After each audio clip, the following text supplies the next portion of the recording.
ಎಲ್ಲರಿಗೂ ನಮಸ್ಕಾರ. ನಮ್ಮ ಲ್ಯಾಕ್ಸ್ ಬೆಂಗಳೂರು ಪ್ರಸ್ತುತಪಡಿಸುವ ದ ಹಿಂದೂ ಸುದ್ದಿ ವಿಶ್ಲೇಷಣೆಗೆ ತಮಗೆಲ್ಲ ಸ್ವಾಗತ. ಇಂದು ನಾವು 29 ನವೆಂಬರ್ 2024 ಬೆಂಗಳೂರು ಎಡಿಷನ್ ನ್ಯೂಸ್ ಪೇಪರನ್ನು ನೋಡಲಿದ್ದೇವೆ. ಆರ್ಟಿಕಲ್ಗಳಿಗೆ ಹೋಗೋದಕ್ಕೆ ಮುಂಚೆ ಒಂದು ಸಣ್ಣ ಅನೌನ್ಸ್ಮೆಂಟ್ ಇದೆ. ಆ ಅನೌನ್ಸ್ಮೆಂಟ್ ನಂತರ ನಾವು ಈ ದಿನದ ಆರ್ಟಿಕಲ್ಗಳನ್ನು ನೋಡೋಣ. ಅನೌನ್ಸ್ಮೆಂಟ್ ಏನು ಅಂತ ಅಂದರೆ, ನಿಮಗೆಲ್ಲ ಗೊತ್ತಿರೋ ಹಾಗೆಯೇ ನಮ್ಮ ಲ್ಯಾಕ್ಸ್ ಬೆಂಗಳೂರು ವತಿಯಿಂದ ನಾವು KS ಪ್ರಿಲಿಮ್ಸ್ ರ್ಯಾಪಿಡ್ ರಿವಿಷನ್ ಪ್ರೋಗ್ರಾಮನ್ನು ಮಾಡ್ತಾ ಇದ್ದೀವಿ. ಈ ಒಂದು ಪ್ರೋಗ್ರಾಮ್ನಲ್ಲಿ ಕರೆಂಟ್ ಅಫೇರ್ಸ್ ಕ್ಲಾಸಸ್ ಏನಿತ್ತು, ಇದು ನಾವು ಡಿಸೆಂಬರ್ 11 ಮತ್ತು 12ಕ್ಕೆ ಇಟ್ಟಿದ್ವಿ ಈ ಕ್ಲಾಸಸ್ನ. ಬಟ್ ಹಲವಾರು ಮಂದಿ ಸ್ಟೂಡೆಂಟ್ಸ್ಗಳ ರಿಕ್ವೆಸ್ಟ್ ಮೇರೆಗೆ ನಾವೇನು ಮಾಡಿದ್ದೀವಿ ಅಂತಂದರೆ, ಇದನ್ನು PDO ಎಕ್ಸಾಮ್ಗೆ ಮುಂಚೆ ಅಂದರೆ 30 ನವಂಬರ್ ಮತ್ತು 1ನೇ ಡಿಸೆಂಬರ್ ಏನಿದೆ, 30 ನವಂಬರ್ ಮತ್ತು 1 ಡಿಸೆಂಬರ್ ನಾವು ಈ ಕರೆಂಟ್ ಅಫೇರ್ಸ್ ಕ್ಲಾಸಸನ್ನು ಪ್ಲ್ಯಾನ್ ಮಾಡಿದ್ದೀವಿ. ಈ ಕ್ಲಾಸಸ್ ತೊಗೊಳ್ಳೋದು ಹರೇಂದ್ರ ಸರ್ ತೊಗೋತಾ ಇದ್ದಾರೆ. ಆ್ಯಂಡ್ ನಾನು ನಿಮಗೆ ಕಂಪ್ಲೀಟ್ ಇಯರ್ದು ಕರೆಂಟ್ ಅಫೇರ್ಸ್ ಇದರಲ್ಲಿ ಕವರ್ ಆಗ್ತಾ ಇದೆ. ಈಗಾಗಲೇ ನಿಮ್ಗೆ ಗೊತ್ತಿರೋ ಹಾಗೆ ಇದು ಆಫ್ಲೈನ್ ಮತ್ತು ಆನ್ಲೈನ್ ಕೂಡ ಈ ಬ್ಯಾಚಸ್ ಇರುತ್ತೆ. ರಿಜಿಸ್ಟ್ರೇಷನ್ಸ್ ಮಾಡೋದಕ್ಕೆ ಲಿಂಕನ್ನು ಡಿಸ್ಕ್ರಿಪ್ಷನಲ್ಲಿ ಹಾಕಿರ್ತೀವಿ. ಇಲ್ಲ ಅಂತಂದರೆ ನಮ್ಮ ಆಫೀಸ್ಗೆ ಕಾಂಟ್ಯಾಕ್ಟ್ ಮಾಡ್ಬೋದು, ಇಲ್ಲ ಈ ನಂಬರ್ಗಳಿಗೆ ಕಾಂಟ್ಯಾಕ್ಟ್ ಮಾಡಿ ನೀವು ರಿಜಿಸ್ಟ್ರೇಷನ್ ಲಿಂಕನ್ನು ಕೇಳ್ಬೋದಾಗುತ್ತೆ.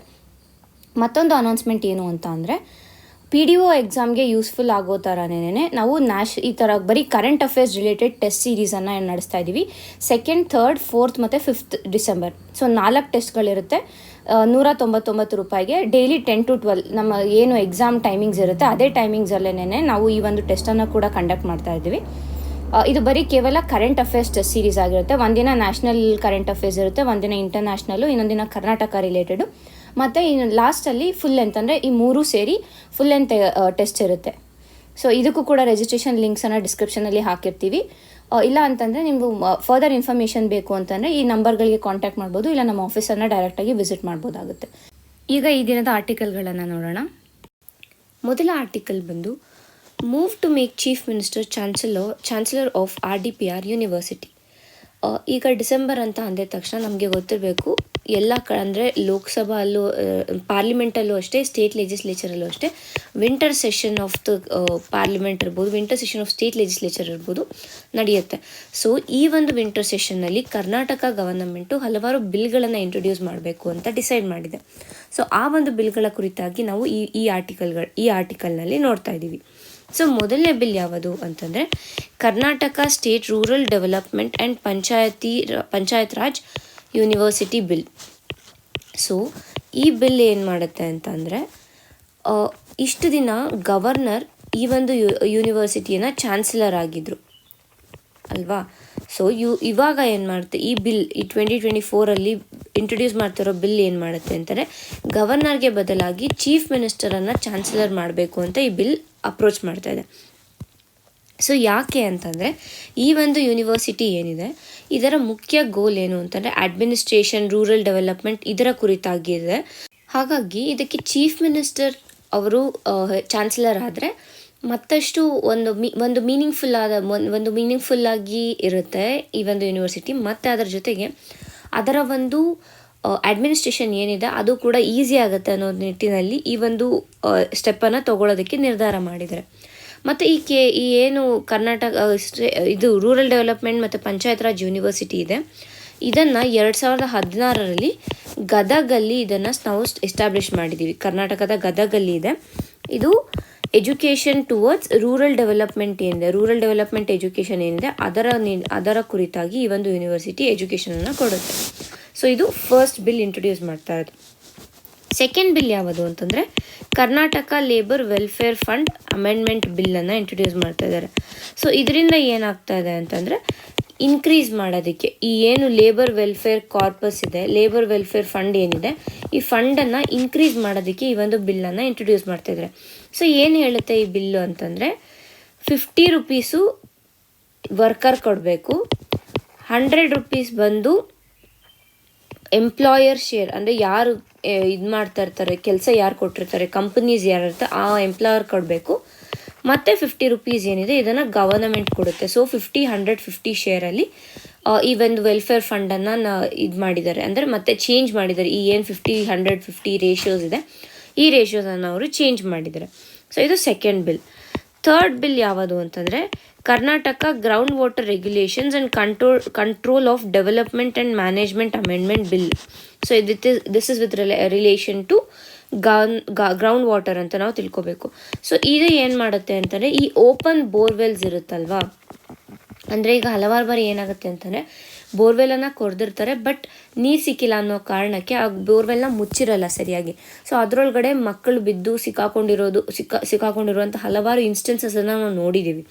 ಸೊ ಹಾಗಾಗಿ ಈ ಓಪನ್ ಬೋರ್ವೆಲ್ ಏನಿದೆ ಇವುಗಳ ಮಾನಿಟರ್ ಇರ್ಬೋದು, ಮತ್ತು ಹೇಗೆ ಇದನ್ನು ತಡಿಬೋದು, ಮತ್ತು ಈಗೇನಾದ್ರು ಅದರೊಳಗಡೆ ಮಕ್ಕಳಿರ್ಬೋದು, ಇಲ್ಲ ಆ್ಯನಿಮಲ್ಸ್ ಇರ್ಬೋದು, ಏನಾದ್ರು ಬಿದ್ದಿದ್ದಾರೆ, ಅದರೊಳಗಡೆ ಟ್ರ್ಯಾಪ್ ಆಗಿದ್ದಾರೆ ಅಂತಂದರೆ ಆಗ ಆ ಒಂದು ಫಾರ್ಮ್ ಓನರ್ಸ್ ಏನಿರ್ತಾರೆ ಅವರು, ಇಲ್ಲಾಂತಾರೆ ಬೋರ್ವೆಲ್ ಡ್ರಿಲ್ಲರ್ಸ್ ಯಾರು ಇರ್ತಾರೆ ಅವರು, ಇವರ ಮೇಲೆ ಕೇಸನ್ನು ಹಾಕ್ತೀವಿ ಅನ್ನೋದು ಈ ಒಂದು ಬಿಲ್ಲಲ್ಲಿ ಅದನ್ನು ಇನ್ಕ್ಲೂಡ್ ಮಾಡಿದ್ದಾರೆ. So management of open borewells ಕುರಿತಾಗಿ ಈ ಒಂದು ಬಿಲ್ ಇದೆ. ಮತ್ತು 4ನೇದಾಗಿ ಬಂದು ಬಸವ ಕಲ್ಯಾಣ ಡೆವಲಪ್ಮೆಂಟ್ ಅಥಾರಿಟಿ ಬಿಲ್ಲನ್ನು ಇಂಟ್ರೊಡ್ಯೂಸ್ ಮಾಡ್ತಿದ್ದಾರೆ. ಮತ್ತು 5ನೇದಾಗಿ ಬಂದು Karnataka tourism rope way bill, ಅಂದರೆ ಎಲ್ಲೆಲ್ಲಿ ಈ ರೋಪ್ ವೇಗಳು ಅಂದರೆ ಕೇಬಲ್ ಕಾರ್ಸ್ ಏನು ಬರುತ್ತೆ ಆ ಥರದ ಒಂದು ರೋಪ್ ವೇಯನ್ನು ಇಂಟ್ರೊಡ್ಯೂಸ್ ಮಾಡೋದಕ್ಕೆ ಈ ಒಂದು ಬಿಲ್ಲನ್ನು ಅವರು ಇಂಟ್ರೊಡ್ಯೂಸ್ ಮಾಡ್ತಾ ಇದ್ದಾರೆ. ಸೊ ಸುಮಾರು 10ರಿಂದ 12 ಜಾಗದಲ್ಲಿ ಈ ಒಂದು ರೋಪ್ ವೇಯನ್ನು ಇಂಟ್ರೊಡ್ಯೂಸ್ ಮಾಡ್ತೀವಿ ಅನ್ನೋದು ಈ ಬಿಲ್ನಲ್ಲಿ ಇದೆ ಅಂತ ನಾವು ತಿಳ್ಕೊಬೇಕು. ಮತ್ತು 6ನೇದಾಗಿ ಏನು ಅಂತಂದರೆ ಚಾಣಕ್ಯ ಯೂನಿವರ್ಸಿಟಿ ಅಮೆಂಡ್ಮೆಂಟ್ ಬಿಲ್ಲನ್ನು ಇಂಟ್ರೊಡ್ಯೂಸ್ ಮಾಡ್ತಾ ಇದ್ದಾರೆ. ಸೊ ಇದೇನಕ್ಕೆ ಅಂತಂದರೆ ಈ ಒಂದು ಯೂನಿವರ್ಸಿಟಿಯಲ್ಲಿ ಯಾವ ನಾಮಿನೇಟ್ ಮಾಡ್ಬೋದಂಥ ಪರ್ಸನ್ ಏನಿದ್ದಾರೆ ಇವರನ್ನು ಗವರ್ನಮೆಂಟ್ ನಾಮಿನಿ ಮಾಡೋದಕ್ಕೆ, ಅಂದರೆ ಗವರ್ನಮೆಂಟ್ ಈ ನಾಮಿನಿಯನ್ನು ಸೆಲೆಕ್ಟ್ ಮಾಡಬೇಕು ಅನ್ನೋ ಒಂದು ನಿಟ್ಟಿನಲ್ಲಿ ಈ ಚಾಣಕ್ಯ ಯೂನಿವರ್ಸಿಟಿ ಬಿಲ್ಲನ್ನು ಇಂಟ್ರೊಡ್ಯೂಸ್ ಮಾಡ್ತಾ ಇದ್ದಾರೆ ಈ ವಿಂಟರ್ ಸೆಷನಲ್ಲಿ. ಸೊ ಈ 6 ಬಿಲ್ಗಳನ್ನು ಅಪ್ರೂವ್ ಮಾಡಿದೆ ಕ್ಯಾಬಿನೆಟ್, ಸೊ ದಟ್ ಮುಂಬರುವ ವಿಂಟರ್ ಸೆಷನಲ್ಲಿ ಈ ಬಿಲ್ಲನ್ನು ಇಂಟ್ರೊಡ್ಯೂಸ್ ಮಾಡ್ಬೋದು ಅಂತ. ಇಷ್ಟು ನಮಗೆ ಈ ಆರ್ಟಿಕಲ್ನಲ್ಲಿ ಸಿಗೋ ಇನ್ಫಾರ್ಮೇಷನ್. ಮುಂದಿನ ಆರ್ಟಿಕಲ್ ನೋಡೋಣ. ISRO satellites closely tracking cyclone Fengal. ಈ ಸೈಕ್ಲೋನ್ ಫೆಂಗಾಲ್ ಏನಿದೆ ಇದು ಬೇ ಆಫ್ ಬೆಂಗಾಲಲ್ಲಿ ಮೂಡಿರುವಂತಹ ಸೈಕ್ಲೋನ್. ಈ ತಮಿಳುನಾಡು ಕೋಸ್ಟ್ ಏನಿದೆ ಈ ಕೋಸ್ಟ್ಗೆ ಈ ಒಂದು ಸೈಕ್ಲೋನ್ ಹೆಚ್ಚಾಗಿ ಈ ಒಂದು ರೀಜನನ್ನು ಅಫೆಕ್ಟ್ ಮಾಡ್ತಾ ಇದೆ ಅನ್ನೋದು ನಾವು ತಿಳ್ಕೊಬೇಕು. ಈ ಒಂದು ಸೈಕ್ಲೋನನ್ನು ಟ್ರ್ಯಾಕ್ ಮಾಡೋದಕ್ಕೆ ಇಸ್ರೋ ಡಿಪ್ಲಾಯ್ ಮಾಡಿರುವಂತಹ 2 ಸ್ಯಾಟಲೈಟ್ಗಳನ್ನು ಯೂಸ್ ಮಾಡ್ತಾ ಇದ್ದೀವಿ. ಮೊದಲನೇದು ಬಂದು ಅರ್ತ್ ಅಬ್ಸರ್ವೇಷನ್ ಸ್ಯಾಟಲೈಟ್ 06. ಇದು ಏನು ಅಂತಂದರೆ ಇದು ಬಂದು ಓಷನ್ ಸ್ಯಾಟ್ ಸೀರೀಸ್ ಏನಿದೆ, ನಮ್ಮ ಓಷನ್ ಸ್ಯಾಟಲೈಟ್ ಸೀರೀಸ್ ಏನಿದೆ ಅದನ್ನು ಓಷನ್ ಸ್ಯಾಟ್ 3 ಒಂದು ಭಾಗ ಆಗಿದೆ. ಮತ್ತೊಂದು ಸ್ಯಾಟಲೈಟ್ ಬಂದು ಇನ್ಸ್ಯಾಟ್ 3DR ಸ್ಯಾಟಲೈಟ್. ಸೊ ಈ 2 ಸ್ಯಾಟಲೈಟನ್ನು ಬಳಸಿ ನಾವು ಈ ಸೈಕ್ಲೋನ್ ಫೆಂಗಾಲನ್ನು ಟ್ರ್ಯಾಕ್ ಮಾಡ್ತಾ ಇರೋದು. ಸೊ ಹಾಗಾದರೆ ಈ EOSನ ಕೆಲಸ ಏನು ಅಂತಂದರೆ ಇದರಲ್ಲಿರೋ ಸ್ಕ್ಯಾಟರೋಮೀಟರ್ ಏನಿದೆ ಈ ಸ್ಕ್ಯಾಟರೋಮೀಟರ್ ಬಂದು ಓಷನ್ನಲ್ಲಿರುವಂಥ ವಿಂಡ್ ಪ್ಯಾಟರ್ನ್ಸ್, ಅಂದರೆ ಈ ಗಾಳಿ ಯಾವ ರೀತಿಯಾಗಿ ಮೂವ್ ಆಗ್ತಾ ಇದೆ, ಈ ಬೇ ಆಫ್ ಬೆಂಗಾಲ್ ಸೈಕ್ಲೋನ್ ಯಾವ ರೀತಿಯಾಗಿ ಮೂವ್ ಆಗ್ತಾ ಇದೆ ಅನ್ನೋದನ್ನು ರಿಯಲ್ ಟೈಮಲ್ಲಿ ಇದು ಟ್ರ್ಯಾಕ್ ಮಾಡ್ತಾ ಇದೆ. ಮತ್ತು ಈ ಇನ್ಸ್ಯಾಟ್ ಏನಿದೆ ಈ ಒಂದು ಇನ್ಸ್ಯಾಟ್ ಬಂದು ಇದು ಇಂಟೆನ್ಸಿಟಿ ಮತ್ತು ಡೈರೆಕ್ಷನ್ ಆಫ್ ಸೈಕ್ಲೋನನ್ನು ಇದು ಹೇಳುತ್ತೆ. ಸೊ ಈ 2 ಸ್ಯಾಟಲೈಟ್ಸ್ ಏನಿದೆ ಈ 2 ಸ್ಯಾಟಲೈಟ್ಸಿಂದ ನಾವು ಸೈಕ್ಲೋನ್ ಫೆಂಗಾಲನ್ನು ಮೂಮೆಂಟನ್ನು ನಾವು ಟ್ರ್ಯಾಕ್ ಮಾಡ್ತಾ ಇದ್ದೀವಿ ಅನ್ನೋದು ಈ ಒಂದು ಆರ್ಟಿಕಲ್ನ ಸಾರಾಂಶ ಆಗಿದೆ. ನಮಗೆ ಎಕ್ಸಾಮ್ ಪಾಯಿಂಟ್ ಆಫ್ ವ್ಯೂ ಅಲ್ಲಿ ಏನು ಇಂಪಾರ್ಟೆಂಟ್ ಆಗುತ್ತೆ ಅಂದರೆ ಈ EOS 6 ಮತ್ತು ಇನ್ಸ್ಯಾಟ್ 3DR ಏನಿದೆ ಈ ಒಂದು ಸ್ಯಾಟಲೈಟ್ಸ್ನ ಮುಖ್ಯ ಫಂಕ್ಷನ್ಸ್ ಏನು, ಒಂದು ವಿಂಡ್ ಪ್ಯಾಟರ್ನ್ಸನ್ನು ಅನಲೈಸ್ ಮಾಡಿದ್ರೆ ಇನ್ನೊಂದು ಇಂಟೆನ್ಸಿಟಿ ಮತ್ತು ಡೈರೆಕ್ಷನನ್ನು ಅನಲೈಸ್ ಮಾಡ್ತಾ ಇದೆ ಅನ್ನೋದು ನಮಗೆ ಇಂಪಾರ್ಟೆಂಟ್ ಆಗುತ್ತೆ. ಮುಂದಿನ ಆರ್ಟಿಕಲ್ ನೋಡೋಣ. Census 2025 as a comprehensive citizens registry. ಈ ಸೆನ್ಸಸ್ 2025 ಏನಿದೆ ಈ ಒಂದು ಸೆನ್ಸಸ್ 2025 ನಮ್ಮ ನ್ಯಾಷನಲ್ ಪಾಪ್ಯುಲೇಷನ್ ರಿಜಿಸ್ಟ್ರಿ ಏನಿದೆ ಇದನ್ನು ಕೂಡ ಅಪ್ಡೇಟ್ ಮಾಡ್ತಾ ಇದ್ದೀವಿ ನಾವು ಇದರ ಜೊತೆಗೆ. ಸೊ ಒಂದು ಕಡೆ ನ್ಯಾಷನಲ್ ಪಾಪ್ಯುಲೇಷನ್ ರಿಜಿಸ್ಟ್ರಿ ಇದೆ. ಸೊ ಈ ನ್ಯಾಷನಲ್ ಪಾಪ್ಯುಲೇಷನ್ ರಿಜಿಸ್ಟ್ರಿ ಎಸ್ಟಾಬ್ಲಿಷ್ ಆಗಬೇಕು ಅಂತಂದರೆ ಅದಕ್ಕೆ ಮುಂಚೆ ನ್ಯಾಷನಲ್ ರಿಜಿಸ್ಟರ್ ಆಫ್ ಇಂಡಿಯನ್ ಸಿಟಿಸನನ್ನು ಅಪ್ಡೇಟ್ ಮಾಡಬೇಕಾಗುತ್ತೆ. ಸೊ ಇದರಲ್ಲಿರೋ ಇನ್ಫಾರ್ಮೇಷನ್ ಥ್ರೂ ನಾವು NPR ಅಪ್ಡೇಟ್ ಮಾಡಬೇಕು. ಸೊ ಹಾಗಾದರೆ ಈ NRIC ಏನಿದೆ ಇದು ಎಲ್ಲಿಂದ ಬರುತ್ತೆ ಇದರ ಕುರಿತಾಗಿ ಸ್ವಲ್ಪ ನೋಡಿ ನಂತರ ನಾವು ಯಾವ ರೀತಿಯಾಗಿ NRICಯನ್ನು, ನಮಗೆ ಈ ಒಂದು ಆರ್ಟಿಕಲ್ನಲ್ಲಿ NRIC ಬಗ್ಗೆನ ಮಾತನಾಡಿರೋದು. ಸೊ ಈ NRICನ ಹೇಗೆ ನಾವು ಕಲೆಕ್ಟ್ ಮಾಡ್ಬೋದು ಅದರ ಕುರಿತಾಗಿ ಮತ್ತು ಏನು ಚಾಲೆಂಜಸ್ ಇದೆ ಅವುಗಳನ್ನು ಕುರಿತಾಗಿ ಕೂಡ ನಾವು ಇಲ್ಲಿ ನೋಡ್ತೀವಿ. ಸೊ ಮೊದಲಿಗೆ ಈ NRIC ಏನಿದೆ ಇದನ್ನು ಸಿಟಿಸನ್ಶಿಪ್ ಅಮೆಂಡ್ಮೆಂಟ್ ಆ್ಯಕ್ಟ್ 1955 ಏನಿದೆ ಈ ಒಂದು ಆ್ಯಕ್ಟ್ ಏನಿದೆ ಅದರಲ್ಲಿ ಈ NRICಯನ್ನು ಮ್ಯಾಂಡೇಟ್ ಮಾಡಿದೆ. ಮತ್ತು ಇದರ ಜೊತೆಗೆ ಕಾರ್ಗಿಲ್ ವಾರ್ ಆದಮೇಲೆ ಸುಬ್ರಹ್ಮಣ್ಯಂ ಕಮಿಟಿ ಏನಿದೆ ಆ ಕಮಿಟಿ ಕೂಡ ಇದನ್ನು ರಿಯೈಟ್ರೇಟ್ ಮಾಡ್ತು. ಅಂದರೆ ಈ NRIC ಒಂದು NRIC ಏನಿದೆ ಅದು ಅದರ ಒಂದು ಡೇಟಾ ಕಲೆಕ್ಷನ್ ಏನಿದೆ ಅದು ನೆಸಸರಿ ಅಂತ ಹೇಳಿದೆ. ಸೊ ಯಾವಾಗ ಈ ಕಮಿಟಿ ಇದು ನೆಸಸರಿ ಅಂತ ಹೇಳ್ತು, ಆಗ ಈ ಸಿಟಿಸನ್ಶಿಪ್ ಅಮೆಂಡ್ಮೆಂಟ್ ಆ್ಯಕ್ಟ್ನಲ್ಲಿ ಒಂದು ಹೊಸ ಸೆಕ್ಷನ್ 14A ಅನ್ನು ಇನ್ಕ್ಲೂಡ್ ಮಾಡಿ ಈ NRICಯನ್ನು ಮ್ಯಾಂಡೇಟ್ ಮಾಡಿದ್ದು, ಅಂದರೆ ಕಂಪಲ್ಸರಿ ಅಂತ ಹೇಳಿದ್ದು. ಸೊ ಹಾಗಾದರೆ ಈ NRICಯ ಮುಖ್ಯ ಫಂಕ್ಷನ್ಸ್ ಏನು? ಮೊದಲನೇದಾಗಿ ಏನು ಅಂತಂದರೆ ನ್ಯಾಷನಲ್ ಸೆಕ್ಯೂರಿಟಿನ ಎನ್ಹ್ಯಾನ್ಸ್ ಮಾಡುತ್ತೆ. ಯಾವ ರೀತಿಯಾಗಿ ಎನ್ಹ್ಯಾನ್ಸ್ ಮಾಡುತ್ತೆ ಅಂತಂದರೆ, ಈ ಡೇಟಾ ಕಲೆಕ್ಷನ್ ಸಿಟಿಸನ್ ರಿಜಿಸ್ಟ್ರಿಯನ್ನು ಅದು ಇಟ್ಕೊಂಡಿರುತ್ತಲ್ವಾ. ಸೊ ಸಿಟಿಸನ್ ರಿಜಿಸ್ಟ್ರಿ ಅಂತಂದರೆ ಯಾರು ಸಿಟಿಸನ್ಸ್, ಯಾರು ಬೇರೆ ಕಡೆಯಿಂದ ಬಂದಿರೋದು, ಸೊ ಟೆರರಿಸಮ್ ಇರ್ಬೋದು, ಇಲ್ಲ ಬೇರೆ ರೀತಿಯಾದ ಒಂದು ಆರ್ಗನೈಸ್ಡ್ ಕ್ರೈಮ್ಸ್ ಇರ್ಬೋದು, ಅದನ್ನು ರೆಡ್ಯೂಸ್ ಮಾಡೋದಕ್ಕೆ ಇದು ಹೆಲ್ಪ್ ಮಾಡುತ್ತೆ. ಇದು ಫಸ್ಟು. ಸೆಕೆಂಡ್ ಏನು ಅಂತಂದರೆ ಐಡೆಂಟಿಟಿ ವೆರಿಫಿಕೇಷನ್ಗೆ ಇರ್ಬೋದು, ಇಲ್ಲ ಅಂತಂದರೆ ಐಡೆಂಟಿಟಿ ಫ್ರಾಡ್ಸನ್ನು ರೆಡ್ಯೂಸ್ ಮಾಡೋದಕ್ಕೆ ಇರ್ಬೋದು, ಇಲ್ಲ ಡೇಟಾ ಡುಪ್ಲಿಕೇಶನನ್ನು ರೆಡ್ಯೂಸ್ ಮಾಡೋದಕ್ಕೆ ಇರ್ಬೋದು, ಮತ್ತು ಟಾರ್ಗೆಟೆಡ್ ವೆಲ್ಫೇರ್ ಪ್ರೋಗ್ರಾಮ್ಸನ್ನು ಕೊಡೋದಕ್ಕೆ ಇರ್ಬೋದು. ಇದಕ್ಕೆಲ್ಲ ಕೂಡ ಈ NRIC ಹೆಲ್ಪ್ ಮಾಡುತ್ತೆ. ಹಾಗಾದರೆ NRICಗೂ NPRಗೂ ಏನು ಡಿಫ್ರೆನ್ಸ್ ಅಂತ ಅಂದರೆ, NPRಲ್ಲಿ ನಾವು ಸಿಟಿಸನ್ಸ್ ಪ್ಲಸ್ ನಾನ್ ಸಿಟಿಸನ್ಸ್ ಎರಡೂ ಇರ್ತಾರೆ. ಬಟ್ NRICಯಲ್ಲಿ ಓನ್ಲಿ ಸಿಟಿಸನ್ಸ್. ಇಲ್ಲಿ ನೋಡೋಣ, NPR ಮತ್ತು NRIC ಎರಡಿದೆ. ಸೊ NPRಲ್ಲಿ ಸಿಟಿಸನ್ ಪ್ಲಸ್ ನಾನ್ ಸಿಟಿಸನ್ಸ್ ಇದ್ದರೆ, ಇದರಲ್ಲಿ ಓನ್ಲಿ ಸಿಟಿಸನ್ಸನ್ನು ನಾವು ನೋಡ್ತೀವಿ. ಆ್ಯಂಡ್ ಆಲ್ಸೋ ಇದು ಮುಖ್ಯ ಡಿಫ್ರೆನ್ಸ್.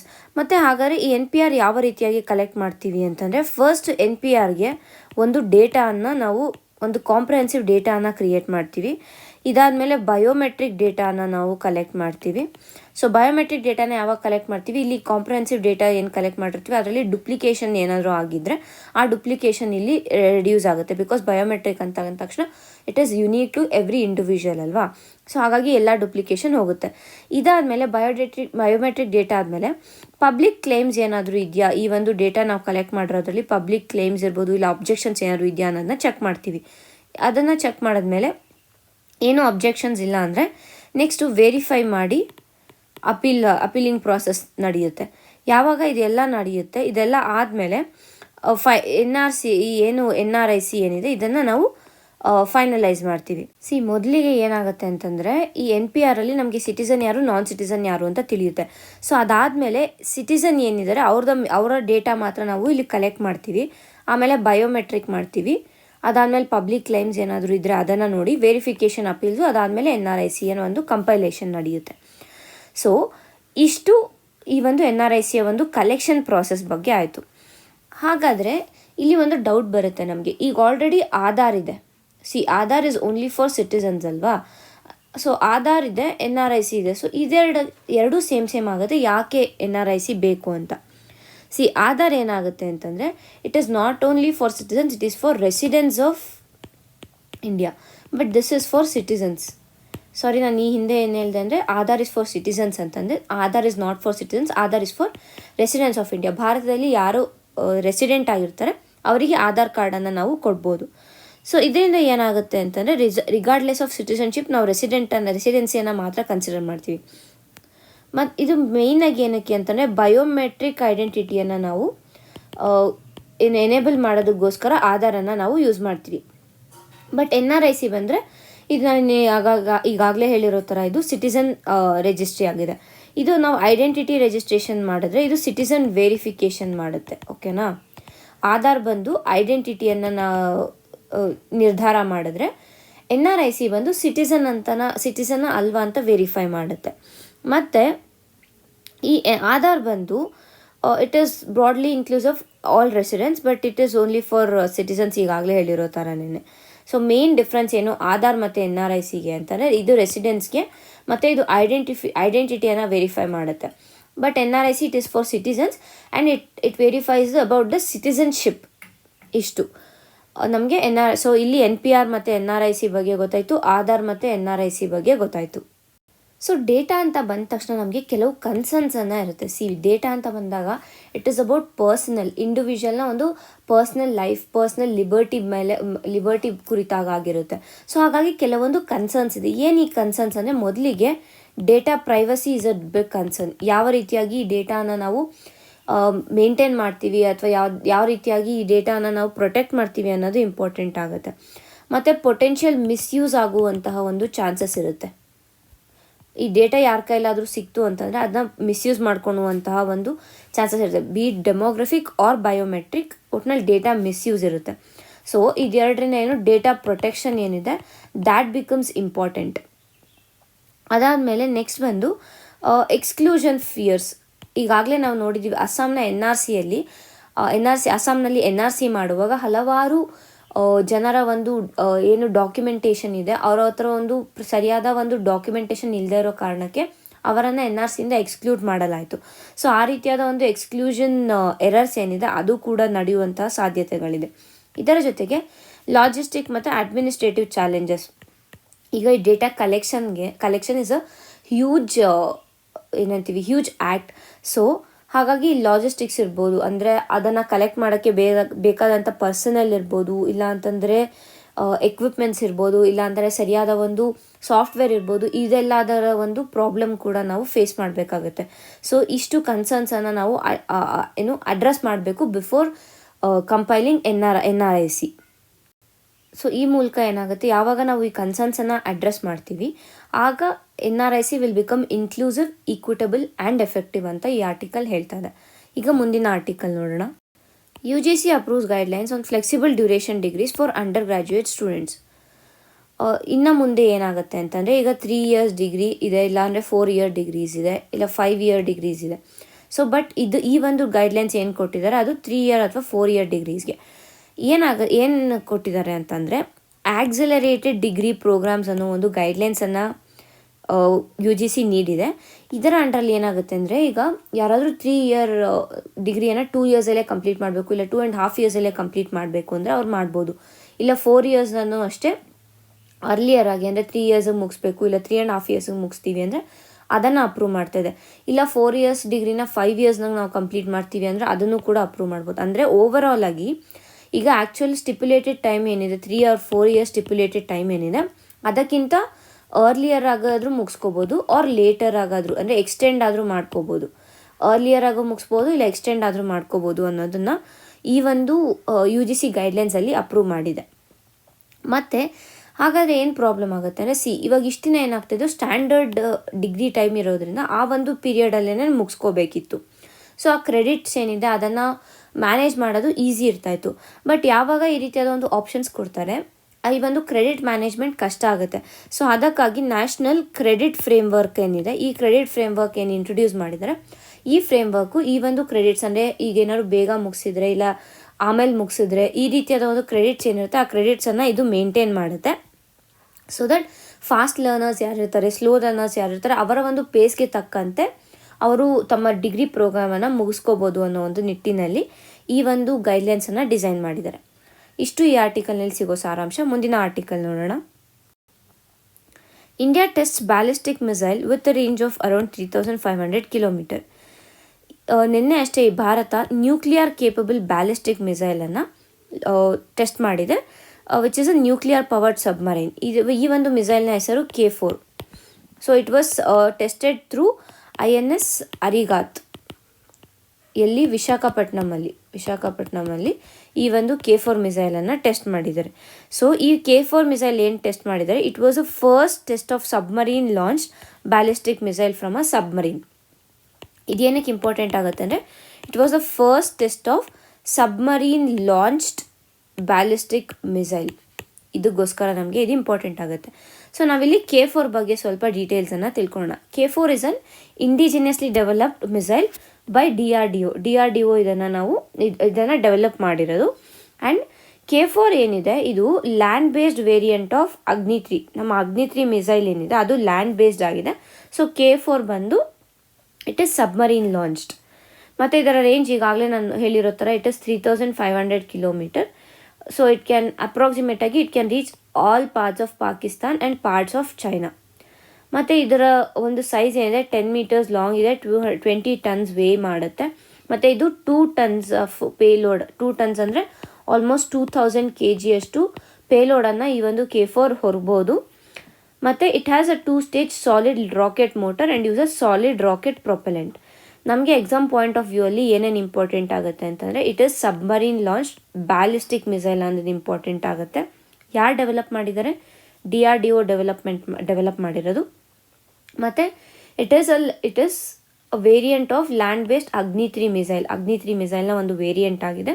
ಮತ್ತು it is also a nuclear powered submarine. ಯಾವುದರಿಂದ ಟೆಸ್ಟ್ ಮಾಡಿಲಾಯಿತು? ಅರಿಗಾತಿಂದ ಟೆಸ್ಟ್ ಮಾಡಲಾಯಿತು. ಮತ್ತು ಇದರ ಪೇಲೋಡ್ ಕೆಪಾಸಿಟಿ ಏನು ಮತ್ತು ಇದರ ರೇಂಜ್ ಏನು, ಇಷ್ಟು ನಮ್ಮ ಎಕ್ಸಾಮ್ ಪಾಯಿಂಟ್ ಆಫ್ ವ್ಯೂ ಅಲ್ಲಿ ಇಂಪಾರ್ಟೆಂಟ್ ಆಗುತ್ತೆ. ಇಷ್ಟು ಈ ದಿನದ ಆರ್ಟಿಕಲ್ಗಳಾಗಿವೆ. ಧನ್ಯವಾದಗಳು.